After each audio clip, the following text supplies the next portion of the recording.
T.B.Photo X1.5 TFX, and welcome back to another video. Well, this is going to be one of the shortest videos I've done in a while, actually.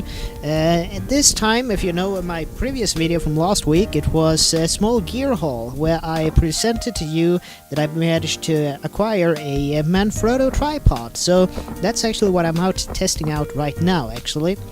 As you might see also in the pictures that I'm posting in this video, I didn't use a film camera. This time I actually went out with my Nikon D7200. So, as you might know from previous installments, I'm also a huge Trey Ratcliffe fan. So I thought, why not do some HDR photography, or high dynamic range, if you want to know the nomenclature or whatever you call it. But anyway, I was testing out the Manfrotto tripod. It was it's good actually. It worked fine for me. So yeah, but it's a little bit getting used to. But anyway, this is a local little lake, which you have a jogging trail going around. I think this was meant for a local paper factory as a form of fresh water cooling.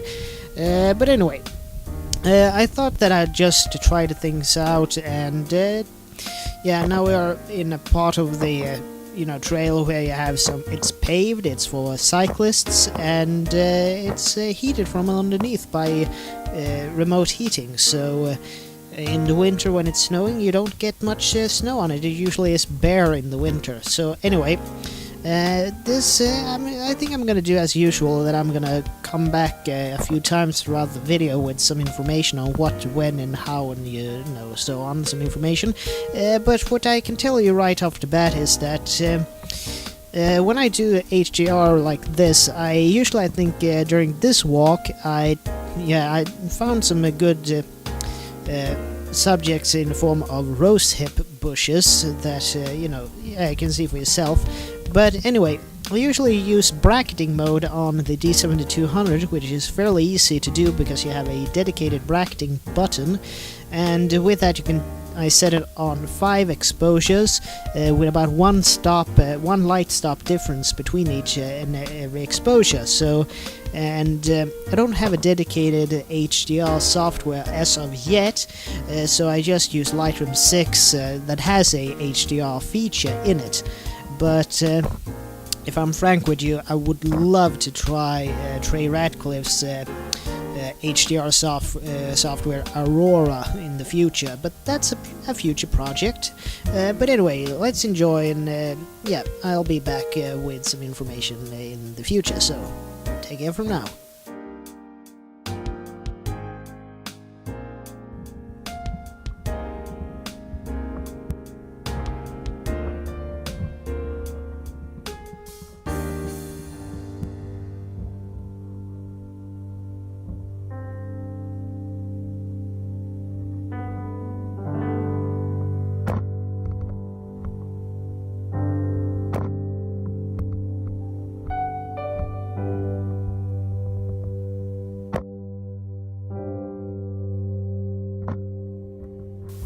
Okay, so I'm back. Well, I can tell you a little bit about the gear that I was using, or at least one. The thing that is filming it now is the action cam that I talked about in previous installments, and it's the Panasonic HX-A1M.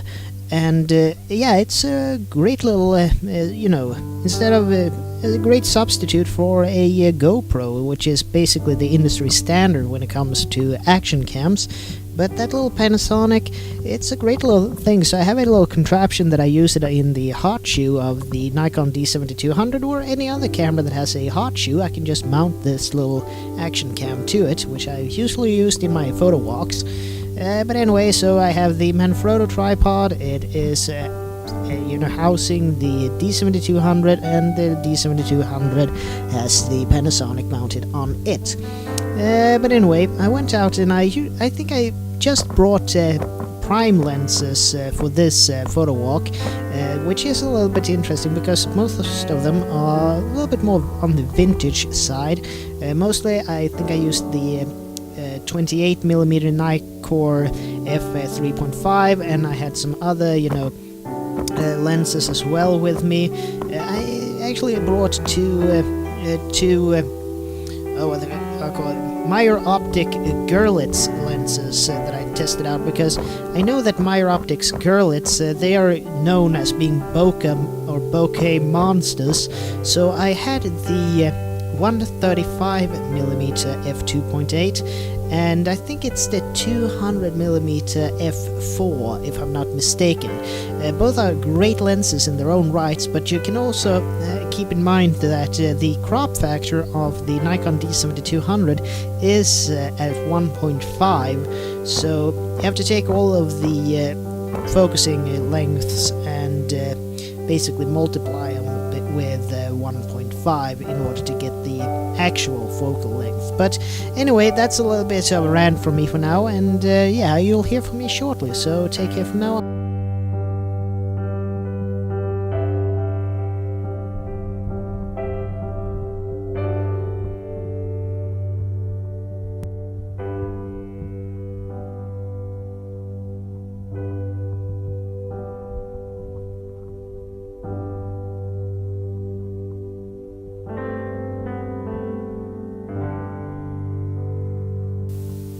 Oh, and I am back. Well, also can be added to this that some of the settings that I used on the camera is that I usually use full manual or aperture priority on the D7200 for these types of photo walks, but in this instance also I put it on ISO 100 to get as little noise in the frame as possible, since it was a sunny day. But don't let that deceive you, because we're in the middle of autumn right now, and it was about 3 to 5 degrees Celsius when I was out. And if you know a little bit about geography in Sweden, you know that Gävle is a coastal town, so we don't have a dry cold in our skies. We have a very high air, the percentage of moisture in the air is fairly high, even when it's cold outside, if the ocean hasn't frozen over,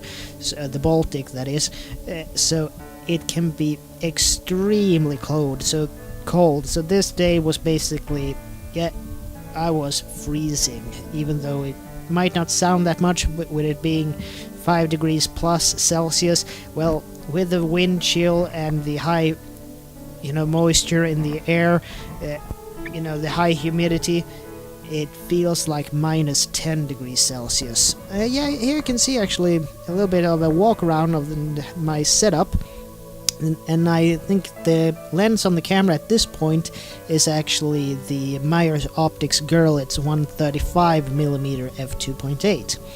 So yeah, it's a kind of a hybrid of technology, a really old school, great quality lens on a modern day digital DSLR, and it's all on a Manfrotto tripod. So you can see a little bit there of the subject and my setup, and a little bit about the surroundings where I shot this. So yeah.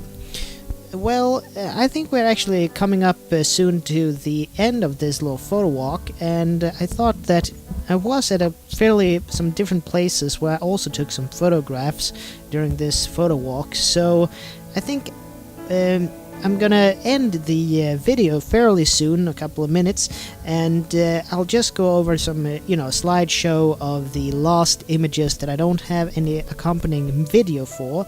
So yeah, as always, this is Tobias Bergstrom from T.B.Photo X1.5 to FX, and I'd like to see you guys in the next video. And as always, please like, share, comment, and subscribe. And yeah, I'll see you, or you will hear from me in the next video. So take care from now on. Bye.